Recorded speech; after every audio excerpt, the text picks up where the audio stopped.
It was a warm Saturday afternoon, and Darrell Brooks had been looking forward to a peaceful day by the community pool in Cedar Ridge after a long week at his job. As an accountant, he had spent hours crunching numbers and analyzing reports, and today was the day to relax and recharge as he slipped into the cool water of the pool.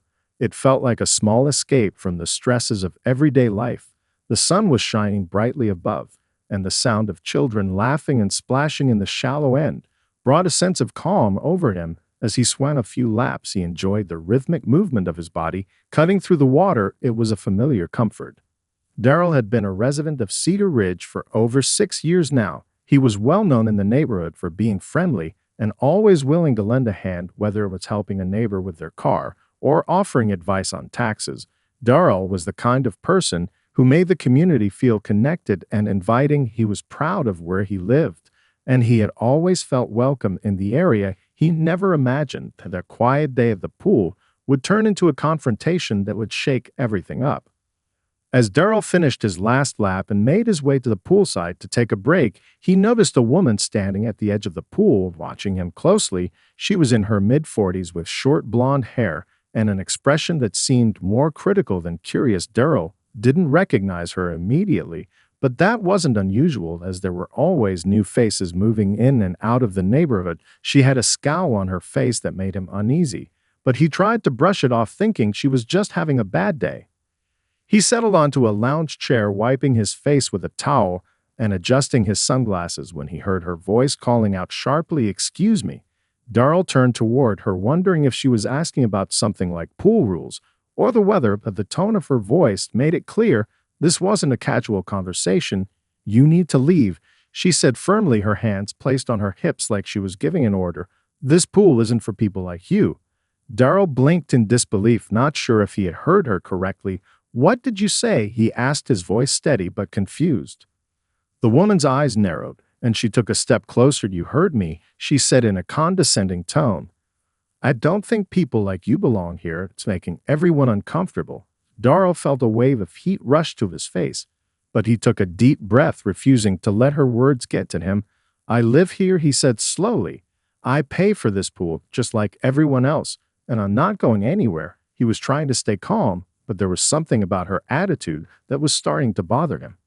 She didn't back down. Instead, her voice grew louder. "I don't care who you are. You don't belong here. This is a family pool, not a place for people like you." Darrell could feel his blood start to boil, but he knew that reacting in anger would only escalate the situation, so he stood up from his chair and walked toward her, keeping his voice even. "I don't know what your problem is, but I'm not leaving," he said firmly, as the weight of her words began to settle in his mind. Darrell stood firm, his heart racing as he stared at the woman who had just insulted him. He couldn't believe what was happening. For a moment, it felt like time had stopped, and the noise of the pool and the kids' laughter faded into the background. All he could hear was the woman's voice cutting through the air. "You don't belong here," she repeated, this time with more venom in her words. The audacity of the statement stunned him, but he knew he couldn't let her get away with it. "Ma'am," Darrell said, keeping his tone calm but firm, "I live here, and I've been a resident of Cedar Ridge for 6 years. I pay the same dues as everyone else, and I have just as much right to be here as anyone." He made sure to meet her gaze, not backing down. He wasn't about to let her get away with making him feel unwelcome in his own neighborhood. The woman's eyes flashed with irritation, but she wasn't giving up. She scoffed, crossed her arms, and glared at him. "Well, maybe that's the problem. You people think you can just take over places like this." She shook her head, her voice rising. "I'm calling the manager. You'll see." Darrell felt his stomach tighten with frustration. He knew this wasn't going to end well, but he refused to let her dictate what he could or couldn't do. "Go ahead," he said quietly, keeping his composure. "I'm not going anywhere. I've been coming here for years." Without another word, the woman turned and stormed off toward the front of the pool area where the lifeguard, Michelle, sat watching the pool. Darrell watched her retreating figure, his mind racing. Was this really happening? Was it possible that someone could be this ignorant, this rude, over something as simple as a swim at the neighborhood pool? He took a deep breath, walking over to one of the lounge chairs and sitting down, trying to collect his thoughts. His phone buzzed in his pocket, It was a message from his friend Marcus, a fellow teacher from the local high school. "Hey man, you good? I saw what happened. Let me know if you need anything." Daryl quickly typed back, "Yeah, it's all good for now. She just needs to learn her place. I'll keep you updated." Meanwhile, the woman, who Daryl now realized was named Karen from the lifeguards mentioned earlier, was talking to Michelle in an agitated tone. He could see them arguing from where he sat. Michelle looked uncomfortable, trying to calm Karen down, but Karen wasn't having it. "This man is ruining the pool for everyone," she was saying, pointing toward Daryl, who watched with growing disbelief. A few minutes later, Michelle approached Daryl, a hesitant look on her face. "Hey, Daryl," she said.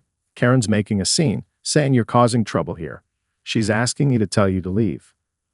Daryl frowned, standing up and shaking his head. "Are you serious? I've been here for hours, and now she wants to cause drama?" he asked. Michelle sighed. "She's pretty upset, and I'm just trying to keep things calm. But I know you're not causing any trouble." Daryl nodded, deciding to take action. "I'm recording this. For my own safety," he said, pulling out his phone. "I'll handle this. She won't get away with making false accusations." Michelle looked relieved. "That's a good idea. If you want, I'll let David, the manager, know what's going on." "Please do," Daryl replied, feeling a surge of determination. He wasn't about to let one person ruin his day or make him feel like an outsider in his own neighborhood. With his phone in hand, he turned his attention back to the pool, bracing himself for whatever would happen next. As Daryl stood by the poolside, phone in hand, he could feel his patience starting to thin. The scene was becoming more surreal with each passing moment. The cool water of the pool, which had earlier been a refuge, now felt like a distant memory. Karen's voice had grown more shrill as she argued with Michelle, but Daryl was determined to stay calm. He watched as Michelle walked away from Karen, heading towards the management office to call David, the pool manager. Daryl knew that once David got involved, things would hopefully settle down. But for now, he had to stay steady. From the corner of his eye, Daryl noticed a few of his neighbors slowly gathering around the pool, sensing the tension in the air. Ethan Carter, who owned a small bakery down the street, was one of the first to approach. Daryl had known Ethan for years. He was a quiet guy, but everyone respected him. He could always be counted on for fair judgment in situations like this. "Everything all right, Daryl?" Ethan asked as he stood next to him. Daryl took a deep breath. "Yeah, just a little disagreement, but I'm fine. Karen's causing a scene, saying I don't belong here." He gestured toward Karen, who was pacing angrily by the front of the pool area, her arms flailing as she spoke to herself. Ethan frowned, looking over at Karen. "That's ridiculous," he muttered, shaking his head. "I've seen you here plenty of times. You're a good guy. I don't know what's gotten into her." "Me neither," Daryl replied, his voice tinged with disbelief. "She's just making stuff up. But I'm not backing down. This is my pool just as much as hers." Ethan looked at him for a long moment, then nodded. "Well, you got support. I'll be right here if anything else happens." He gave Daryl an encouraging pat on the back and turned to join the growing crowd of onlookers. As the minutes passed, Daryl noticed the crowd growing larger. Tanya Hayes, a local elementary school teacher and one of the first residents he had met when he moved to Cedar Ridge, was now standing by the fence, shaking her head at the scene unfolding. Other familiar faces, like Linda from down the street, and even a few families with young children, had gathered, some in disbelief, others with their arms crossed, waiting to see how this would play out. Daryl felt a sense of support begin to rise within him. No one was rushing to Karen's side. Instead, it felt as though the neighborhood was united in standing against her false accusations. Even Michelle, though quiet, seemed to be leaning in Daryl's favor as she spoke to a few residents who had witnessed the situation. Finally, the pool manager, David Green, arrived at the scene. David was a tall, no-nonsense type of guy who had managed the pool for several years. He had seen his fair share of disputes, but this one felt different. He looked around at the gathered residents and then at Daryl, his expression softening. "What's going on here?" David asked, his voice calm but with a tone of authority. Karen immediately launched into her story. "This man has no right to be in the pool. He's causing problems for everyone and making us uncomfortable. People like him shouldn't be here." David glanced at Darrell, who simply shook his head. "That's not true, David," Darrell said, holding up his phone. "I've been here all afternoon, minding my business. She's the one making a scene. I've done nothing wrong." David didn't immediately respond. He took a moment to look at the growing crowd of residents who were all staring at Karen now, their faces a mix of confusion and judgment. Karen's outbursts seemed to lose their power as more and more people who knew Darrell quietly sided with him. "I'm going to review the security footage to see what's going on here," David said, his voice firm but not harsh. "In the meantime, I'll ask Karen to stay over by the front entrance while we figure this out." David turned to Karen, his tone leaving no room for argument. "Karen, please. Let's step aside so we can sort this out properly." Karen crossed her arms tightly and glared at the crowd as she walked away. "You'll regret this," she muttered under her breath. As she left the pool area, Darrell felt a sense of relief wash over him. The tension that had been hanging in the air began to dissipate. He could see the faces of his neighbors, now looking at him with a mix of support and confusion at Karen's outrageous claims. David nodded toward Darrell, signaling that he had his back. "We'll get this figured out. Thanks for staying calm, Darrell. We don't tolerate behavior like this in Cedar Ridge." As Karen reluctantly stood by the entrance, David Green turned back to Darrell and the small crowd that had formed. The energy had shifted. What started as a personal attack on Darrell had now become a community issue.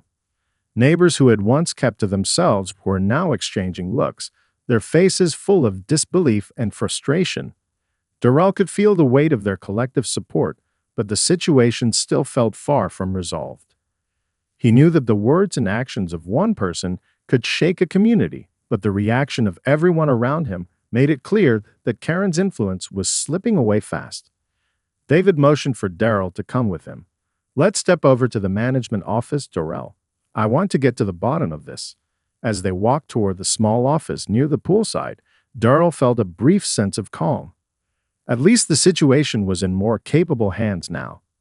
"So what's the deal with Karen?" David asked as they stepped into the cool shade of the office.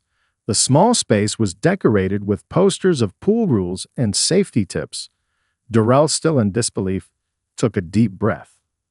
"Honestly, David, I have no idea. She just came up to me and started accusing me of ruining the pool atmosphere. I've lived here for 6 years, never had a problem before. Now suddenly, I don't belong here." Darrell ran a hand through his hair, still feeling the sting of the accusation. David nodded, his expression serious. "I've been doing this job for a long time, Darrell. I've never seen anything quite like this." He grabbed his tablet from the desk and swiped through the pool's security footage. "I'll get the footage reviewed, but it's clear she's causing more of a scene than you are."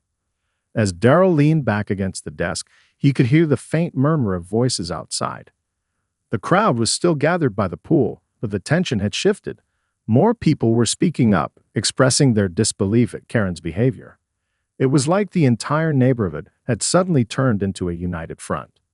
David looked up from his tablet, his face a mix of confusion and concern. "I just checked the footage. You've been here the whole time, swimming laps, taking a break like anyone else. There's no evidence of any disruptive behavior." He shook his head, clearly frustrated. "I don't know why Karen's making this up, but it doesn't look good for her." Darrell felt a brief wave of relief, but he knew this wasn't over.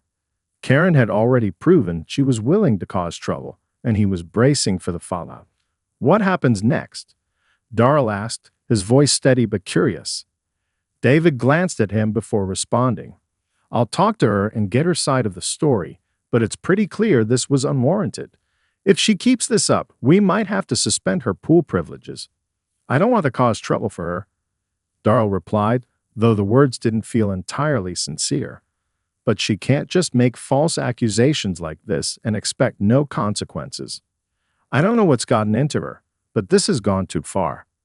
Outside the office, the sounds of the poolside had changed. People were no longer just standing around watching. They were actively talking to one another, sharing their thoughts and frustrations about what had just happened. Darrell could hear the occasional voice raised in support of him, and the fact that his neighbors were backing him up gave him strength.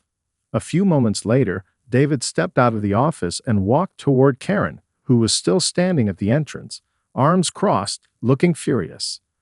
Darrell followed him, stepping into the warm afternoon sunlight, and watched as David addressed Karen with the same calm authority he'd shown him. "Karen, we need to talk," David said firmly. "I've reviewed the footage, and from what I can see, Darrell hasn't done anything wrong. But your behavior has caused a disruption, and that's not acceptable." Karen's face turned bright red, her eyes narrowing in anger. "This isn't over, David," she spat, her voice sharp. "I'll make sure everyone knows what kind of people you're allowing in this pool. You can't just let him get away with this." David didn't flinch. "I'm going to have to ask you to leave for today," he said calmly. "I'll follow up with the neighborhood association about your behavior. We can't have this kind of tension in the community." As Karen stormed off, muttering angrily under her breath, Darrell couldn't help but feel a sense of triumph. The situation hadn't gone as she had planned. It was clear now that her attempts to create conflict had only backfired. The community was not backing down, and neither was he. As Karen stormed out of the pool area, Darrell couldn't help but feel a small sense of victory. But he also knew that the situation wasn't completely over.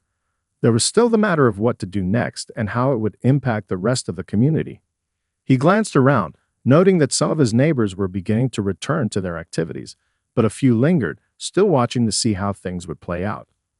David Green, the pool manager, turned to Darrell with a look of reassurance.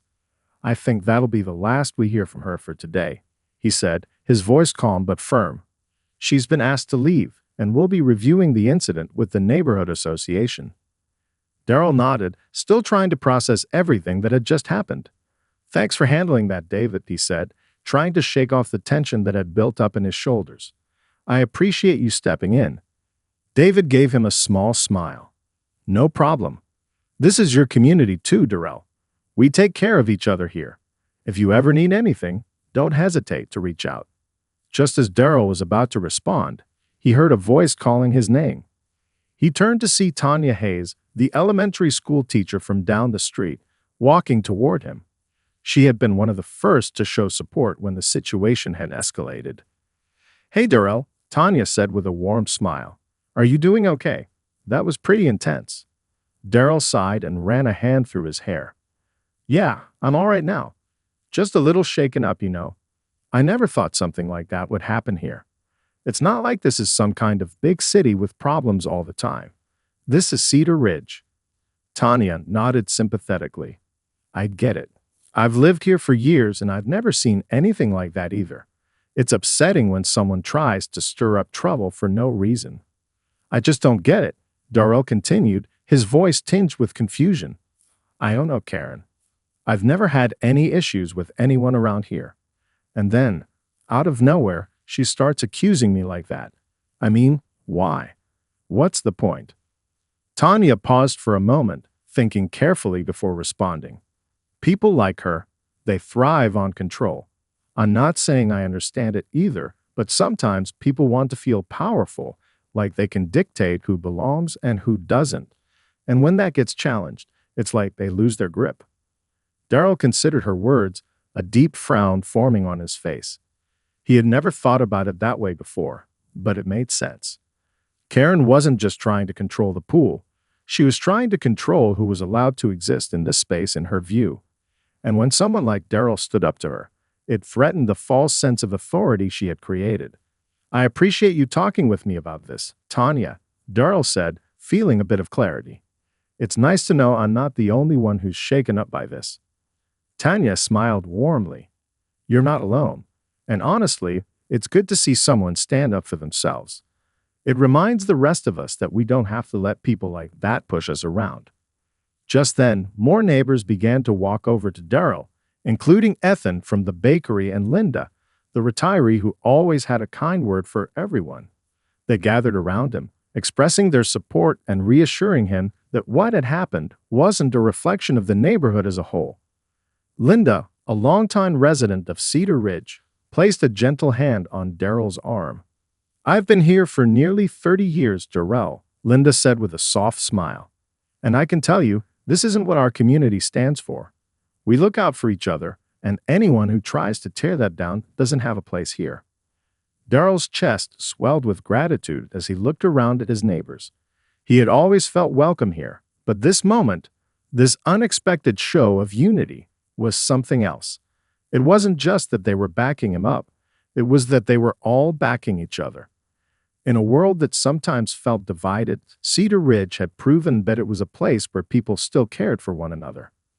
"I won't forget this," Daryl said, his voice thick with emotion. "Thank you, all of you. It means more than you know." Ethan clapped him on the back. "We've got your back, Daryl. Always." As the group began to disperse and the pool returned to its usual rhythm, Daryl couldn't help but feel a sense of pride. The day hadn't gone the way he had expected, but it had reaffirmed something important: the power of community.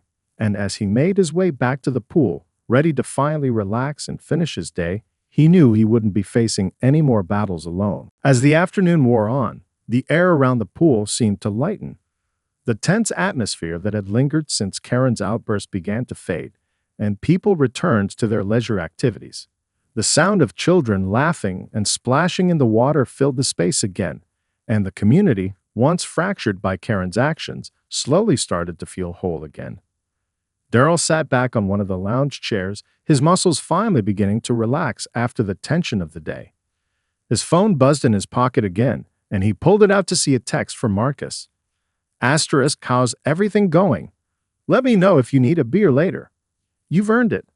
Asterisk. Daryl smiled, grateful for his friend's support, and quickly typed back, "Asterisk, it's better now. Community's got my back. I'll take that beer tonight, though." Asterisk. He hit send and leaned back, soaking in the sense of calm that was finally returning. David, the pool manager, had gone back to his office after speaking with Karen. He promised Daryl that he would follow up with the neighborhood association and make sure that Karen's behavior was addressed. The last thing Daryl wanted was for Karen to think she could keep pulling stunts like that without consequences. She had tried to manipulate the situation, but now she was on the wrong side of the community, and Daryl felt confident that her actions would not be forgotten. As he looked around the pool, he saw several of his neighbors still chatting, making sure to include him in their conversations and offering their support. Tanya, Ethan, and Linda were all hanging out near the shallow end of the pool, chatting with some other residents. Everyone seemed to have come together in the wake of the incident, and it felt good to know that the people around him weren't easily swayed by someone like Karen. But just as Daryl thought things had returned to normal, he saw a familiar face walking toward him, Michelle, the lifeguard. She had been quiet throughout the entire ordeal, but Daryl knew she had witnessed everything that had happened. She stood by him in the heat of the moment, and now she was walking toward him with a serious expression. "Hey, Michelle," Daryl greeted her with a warm smile, sensing that she had something important to say. "Hey," she replied, sitting down next to him on a lounge chair. "I just wanted to check in. I know everything's calmed down, but I wanted to make sure you're okay." Daryl smiled at her kindness. "I'm good now, thanks. It's been a crazy day, but the support from everyone has been amazing. Honestly, I didn't expect it to go the way it did." Michelle nodded. "Yeah, I could tell that Karen wasn't going to stop at just causing trouble with you. It's like she was looking for a fight. I've seen her around before, and honestly, she's always been a bit challenging. I just didn't think she'd go this far." "That's what I don't get," Daryl said, shaking his head. "I've been coming here for years, never had an issue. I've even waved at her before. It just makes no sense." Michelle sighed, looking down at her hands for a moment before looking up again. Sometimes people like her just want to feel superior. They thrive on drama, and when they can't get it in their own lives, they create it for others. She probably thought if she could push you out, she'd win some kind of control over the situation. But what she didn't expect was that the people here would stand by you. Daryl smiled again, grateful for Michelle's perspective. "You're right. I didn't expect all the support, but it's honestly been really encouraging. It makes me feel like the people in this community really care." "You're part of this community, Daryl," Michelle said with a nod. "And that's what matters. We all belong here." For a moment, Daryl simply sat back, taking in her words. It felt good to hear that. The fear of being pushed out, of being made to feel like an outsider, had crept into his mind earlier, but now it was replaced by a quiet confidence. He had not only stood his ground, but had found strength in the people around him who valued fairness and respect. Before he could respond, his phone buzzed again, this time with a message from David. Asterisk, Karen is gone for today. I'll make sure the association deals with her, but just to let you know, we're taking this seriously. Thanks for keeping it cool. Asterisk. Daryl's heart lifted a little. Karen may have tried to tear things apart, but she hadn't succeeded. In fact, her actions had only strengthened the bonds between the residents of Cedar Ridge. And as he stood up to stretch and walk toward the pool, he felt a sense of pride in his community, a place where, no matter what happened, people would always have each other's backs. The next few days felt like a blur to Darrell. The initial shock of the confrontation with Karen had faded, but the ripple effects were still being felt.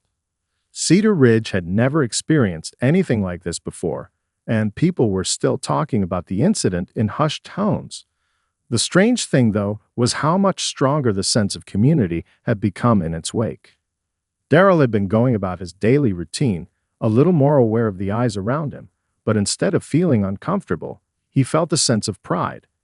He had always thought of his neighbors as friendly but distant, people who kept to themselves for the most part. But now, everywhere he went, there was a subtle nod of recognition, a friendly smile, and sometimes even a quick, "How's it going, Darrell?" People were making an effort to show that they were on his side, and that meant more than he could express. It was a Thursday afternoon when Darrell received a call from David Green, the pool manager. His voice was steady but had a certain edge to it. "Hey, Darrell," David said. "I just wanted to give you a heads up about the neighborhood association meeting tomorrow night. We'll be discussing what happened with Karen. They've agreed to take action, but I think it's important that you're there too. Your voice matters in this." Darrell paused for a moment, considering. He hadn't expected this to escalate to a formal meeting, but at the same time, he knew this was his opportunity to ensure that Karen's behavior was addressed properly. "Thanks for letting me know, David. I'll be there," he replied, his voice firm. "I want to make sure this doesn't happen again to anyone else." "Good," David said, sounding relieved. "I think it's important that the association hears from you directly. They need to understand how much this affected the community, not just you." The call ended, and Darrell stood for a moment, reflecting on the significance of the upcoming meeting. It was no longer just about what happened between him and Karen. It was about sending a message to the entire neighborhood. Cedar Ridge had to stand for something, and Darrell was ready to be part of that. He wasn't just defending himself anymore. He was defending the values that made this place home. The next evening, Darrell walked into the community center for the association meeting. It was a modest room with folding chairs set up in neat rows, a whiteboard at the front with an agenda, and a projector screen waiting to display information. A handful of residents were already seated, their conversations subdued but polite. As Darrell entered, several heads turned, and a few people waved him over with warm smiles. He took a seat in the front, next to Tanya Hayes and Ethan Carter, who both greeted him with nods of support. The room gradually filled, and the meeting began. The first few items on the agenda were typical neighborhood business, trash pickup schedules, community events, and the like. But it didn't take long for the conversation to turn to the matter at hand, Karen's outburst at the pool. The association president, a woman named Lisa Matthews, addressed the room. "As you all know, we've had an unfortunate incident at the pool recently. I want to acknowledge that Karen Walker's actions have caused distress in the community. We are here tonight to discuss how we should move forward." Darrell could feel the room go quiet. Karen's name hung in the air like an unwelcome guest. He'd known she'd be the center of attention, but now that he was here, sitting in front of everyone, he felt a mix of determination and discomfort. He had been prepared to speak, but hearing the weight of her actions addressed so publicly made it all feel more real. Lisa turned to Darrell. "Darrell, we'd like to hear your perspective on what happened. Please feel free to share your experience with the group."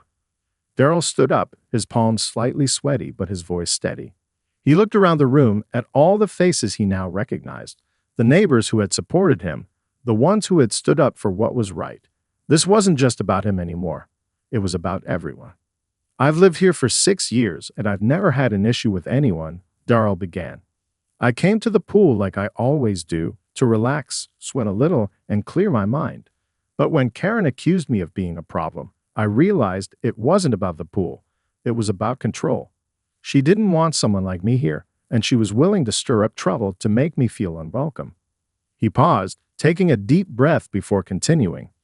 What really shook me wasn't just what Karen said. It was how she tried to make me feel like I didn't belong. That's not what Cedar Ridge is about. This is a community where people should feel safe, respected, and supported. I'm here tonight because I want to make sure that no one else ever feels like they don't belong here just because of who they are. The room was silent for a moment, and then slowly, people began to nod. Tanya gave him a thumbs up, and Ethan offered a quiet clap. Lisa Matthews spoke again. Thank you, Darrell, for sharing your story. Your words have been heard, and we will make sure to address this moving forward.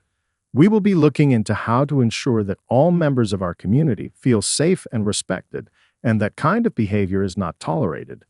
The meeting continued for another hour, but Darrell could sense that the atmosphere had changed. The conversation was no longer about Karen's outburst, but about how the community could move forward in a way that honored the values of inclusion and respect.